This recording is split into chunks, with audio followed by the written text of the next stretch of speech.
Hey Meta! Welcome back to the channel. In today's video, I'm going to do a deep dive back into the fusing process. We're going to figure out how to make our fuses successful and what we absolutely should and shouldn't do during the whole thing. This whole thing started because a friend of ours left a comment saying, I paid attention all through, but I'm still lost. Do a part two. "Since I'm a good shepherd who won't leave a single sheep lost, let's try to cover this one more time, but in more detail." I'm also going to directly show you the deviant fusing process from the start. We're aiming for that 5-5 variant with the best traits. So, without further ado, let's get into it.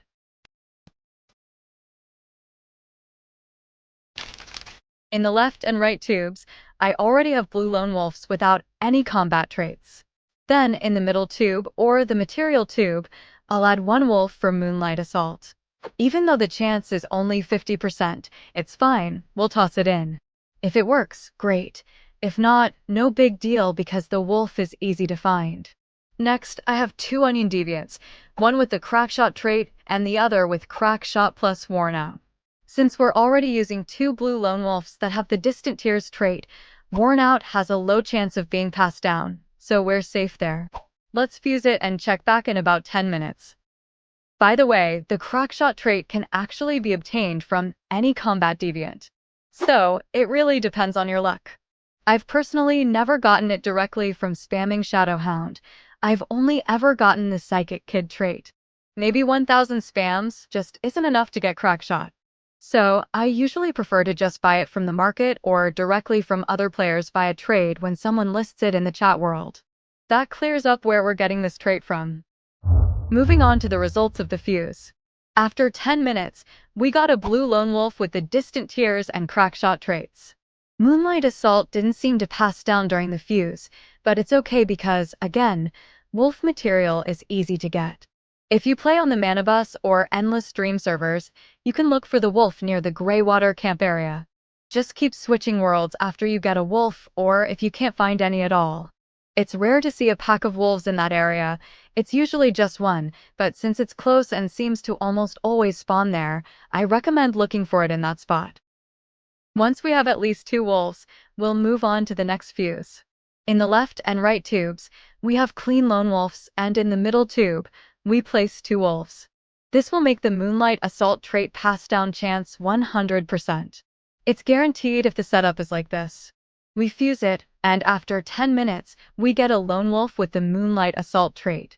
Remember that at this stage, we don't need to stress over the rating or activity levels. We'll chase those later once our basic materials are ready. Next, we'll combine the Blue Lonewolf with the Crackshot trait from before with this Moonlight Assault Lone Wolf. In the middle tube, we'll put one clean Lone Wolf and two clean Nutcrackers. We use 3 clean deviants as material to bring the success percentage up to 80%. We hit fuse, and after 10 minutes, and if the RNG gods favor us, we get a Blue Lonewolf with both the Crackshot and Moonlight Assault traits.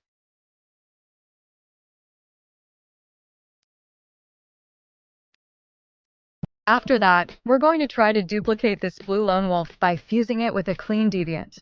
I'm using a clean onion here. To ensure the result is still a lone wolf and not an onion deviant, I add one lone wolf to the middle tube to bring the lone wolf percentage up to 66%. I also add 2 clean nutcrackers to boost the success percentage to 80%. Remember, when duplicating, it's highly recommended to fuse with clean deviants.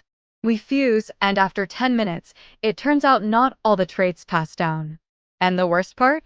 The missing trait is Crackshot. This is not good. I won't try to force it at a 70% chance here. So, if your fuse fails and you lose the special trait, my advice is to wait until you have one more copy of that trait, then fuse again to create a new parent. Here's an example. In the left tube, I have H37 Prototype 3.5, and on the right, a Lone Wolf 5.4 with the Growing Pain trait.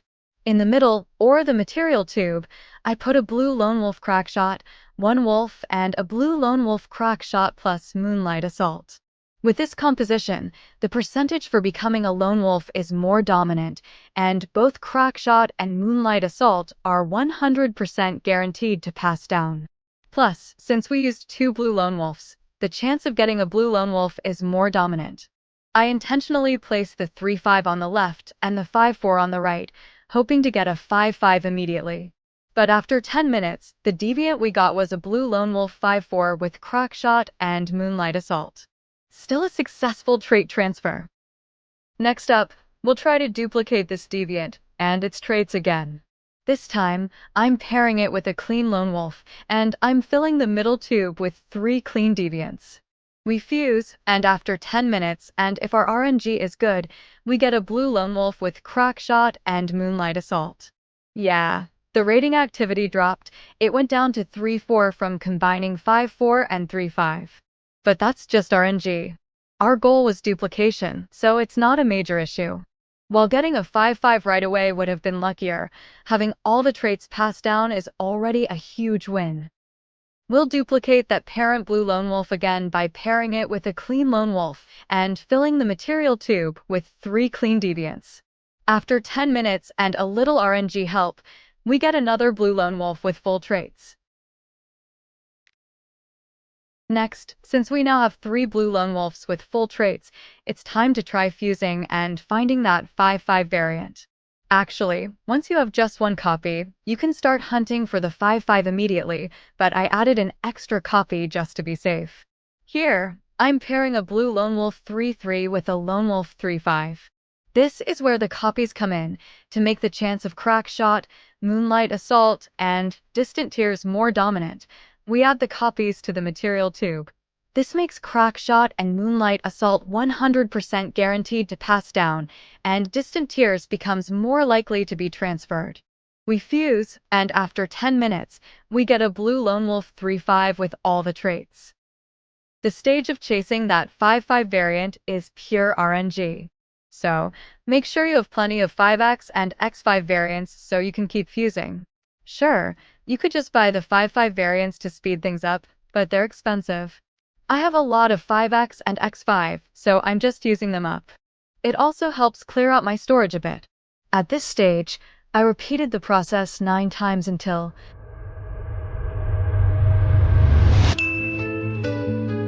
Another one.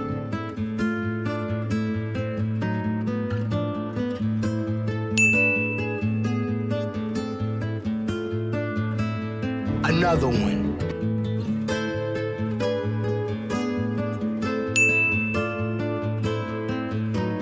Another one.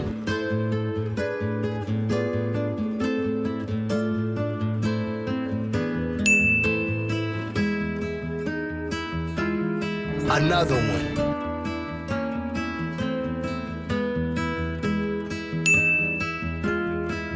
Another one.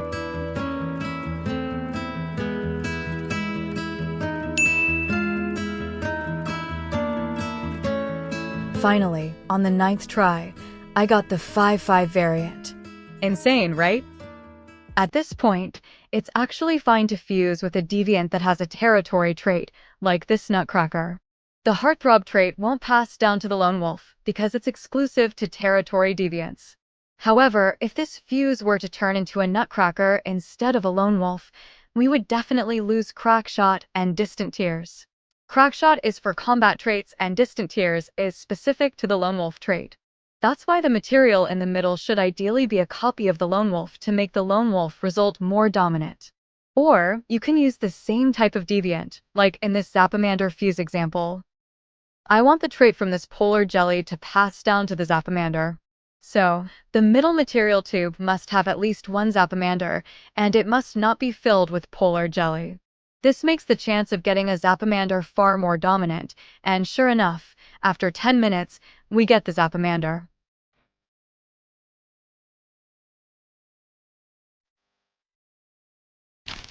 When duplicating traits, it's important to watch out for one thing. Besides fusing with a clean deviant, when you insert the material into the middle tube, pay attention to the position of the target deviant. If it's positioned at the top, the chance of all traits passing down seems to be higher. If it's at the bottom, the chance of traits failing to pass down is much higher. This is what I've observed in many of my attempts. It's not always like this, but it is most of the time. So, if your target deviant is at the bottom, maybe try finding a new clean target deviant and hope its position is at the top, or you could try using different clean deviants for the material outside of your dominant target deviant. Since we can't control the deviant's position, I assume this might be an indicator of whether our duplication fuse will succeed or fail. It's not an absolute rule, but it holds true in many of my fuses. What do you think? Have you tried this? And while you're waiting for the fuse to finish, you might as well spam Shadow Hound for 10 minutes. Who knows, maybe you'll get a level 5 deviant. Shadow Hound and Forsaken Giant are my two main spots for finding clean deviants. What about you guys? Or do you just buy them directly from the market? Let me know in the comments below. And that's the full tutorial on how to fuse a 5-5 deviant with perfect traits. What do you think? Did this finally answer your question and clear up the issues? Or is there still something fuzzy that's confusing you? Drop a comment below and we can discuss it together. Please hit the like button if this discussion was helpful to you, share it with your friends whose fuses always fail, and subscribe for future content updates. Thanks for watching, have a nice day, and see you guys. Bye.